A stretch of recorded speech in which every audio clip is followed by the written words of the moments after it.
Zdravo, moje ime je Jan in to je 7. del Excela za začetnike. Danes si bomo ogledali samo zapolnjevanje in pa fiksiranje celic. Zelo pomembni in uporabni tematiki. Kot vedno si lahko datoteko, s katero bomo vadili, prenesete iz Google Drive. Link pa je spodaj v informacijah. Pa začnimo z samo zapolnjevanjem na listu števila. Samo zapolnjevanje nam, kot že ime pove, samo zapolni določene celice z zaporedji, ki so pač najbolj pogosta. Super je recimo za označevanje vrstic in pa stolpcev. Označimo celico D6 in 7 skupaj in se postavimo na desni spodnji rob, da se miška spremeni iz tega plusa v taki malo bolj suhi plus. Kliknemo in povlečemo dol do 10. Vidimo, so se nam števila sama napisala, ker je Excel pogledal ti dve števili, ugotovil razmerje med njima in je lahko pravilno napovedal, kaj želimo naprej. Samo zapolnjujemo pa lahko po stolpcih in pa vrsticah. Probajmo označiti celici E5 in pa F5. In za samo zapolnjevanje kliknemo in povlečemo do konca do številke 10. Excel prepozna tudi zaporedja, ki niso za samo razliko 1. Zelo preprosto zaporedje 1, 2, 3, 4.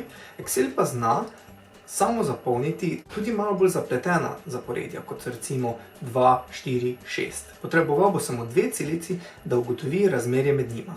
Označimo celici D17 in pa D18. Z samo zapolnjevanjem vidimo, da je Excel ugotovil, da je razlika med tema dvema 2 in bo to zaporedje nadaljeval še naprej. Prepozna tudi padajoča zaporedja. Tukaj imamo zaporedje z razliko -5. Pa označimo celici E17 in E18 in povlečemo dol, vidimo, da nadaljuje vse do -20. Zaporedje se torej nadaljuje lahko tudi v negativna števila. Samo zapolnjujemo pa ne le samo cela števila, ampak tudi lahko decimalke. Recimo, tu imamo z zaporedje 0, 0,3, naslednjo bi moralo biti 0,6. Poskusimo. Ja. Samo zapolnjevanje pa je koristno tudi pri drugih področjih, ne samo številih. Gremo na delovni list razno in se postavimo v celico C5. Excel prepozna tudi mesece. In če kliknemo na celico C5 in za samo zapolnjevanjem povlečemo dol, vidimo, da že kar sam predlaga nadaljevalne mesece, vse do decembra. Če bi vlekli še dalje, bi se pač isto gre zapolnjevati stolpce in pa vrstice. Excel prepozna tudi okrajšavo mesecev, torej jan, feb, mar. Torej okrajšave mesecev s 3 črkami. Janu recimo ne bi delovalo. Excel pa prepozna tudi oznake, recimo dan 1, test 1. In če samo zapolnjujemo to, bo sam kopiral prvi del, torej oznako dan, in dodal oziroma stopnjeval pač številko te oznake. Lahko bi bil recimo test 1. In sam zapolni ostale oznake. Isto deluje tudi, če je številka na prvem mestu, recimo prvi dan, ali pa recimo ena vrata, bo pač spreminjal prvi del števila, sklanjati pa seveda ne zna. Samo zapolnjuje tudi dneve v tednu, ponedeljek in tako dalje. Kot mesece pa zna tudi okrajšavo 3 črk pon, tor, sre in tako dalje. Če potegnemo še naprej, se bo zaporedje pač ponavljalo. Gremo na list formule in najprej bomo za samo zapolnjevanjem zapolnili številko nakupa. Lahko bi označili prvi dve in spet potegnili do konca, ampak včasih so seznami zelo dolgi. Zato lahko do konca tega niza zapolnimo tako, da označimo, se postavimo v desni spodnji rob in dvakrat kliknemo.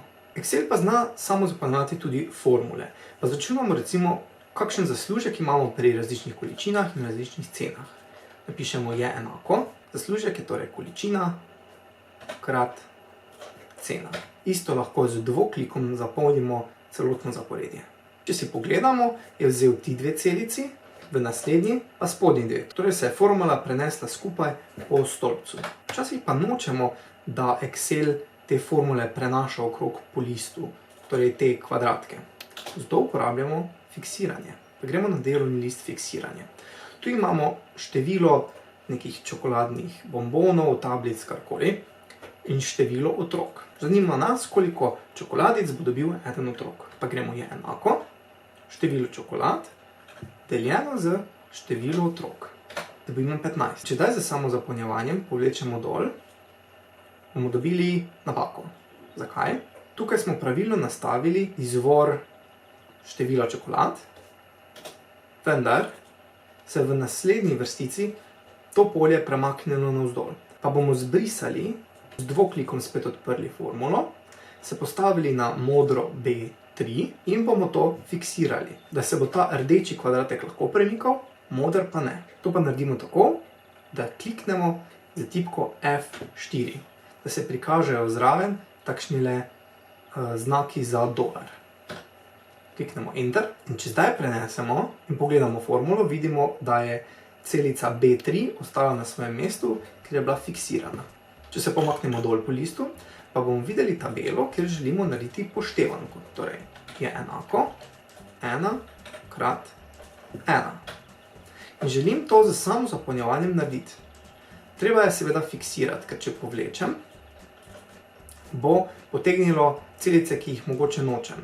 Ampak zdaj ne bomo fiksirali isto kot prej, ampak želim, da se ta moder kvadratek premika samo po A stolpcu, ko ga bomo potegnili navzdol. Tale celica pa želim, da ostane v vrstici 27, torej ne želim, da gre gor in dol. To bomo pa potrebovali takrat, ko bomo jo pomaknili na desno.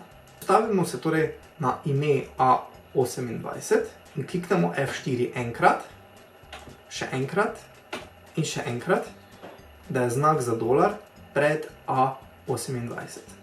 Nato kliknemo na B27, fiksiramo z F4 in še enkrat, da je znak za dolar pred številom 27. Torej fiksirali smo stolpec A in pa vrstico 27. Če zdaj potegnemo, vidimo, da so se rezultati pravilno izračunali. Označimo celotno vrstico in z samozapolnjevanjem povlečemo dol. Tako, to je bilo vse za danes. Upam, da ste uživali v tem videu. Želim vam super velikonočne praznike. Vidimo se pa naslednjič, ko bomo obravnavali funkcijo min in max. Če se še niste naročili na kanal, bi to bil super čas, da to storite. Pozabite pa lajkati tudi moje Facebook strani Office Tečaj. Link je v informacijah spodaj.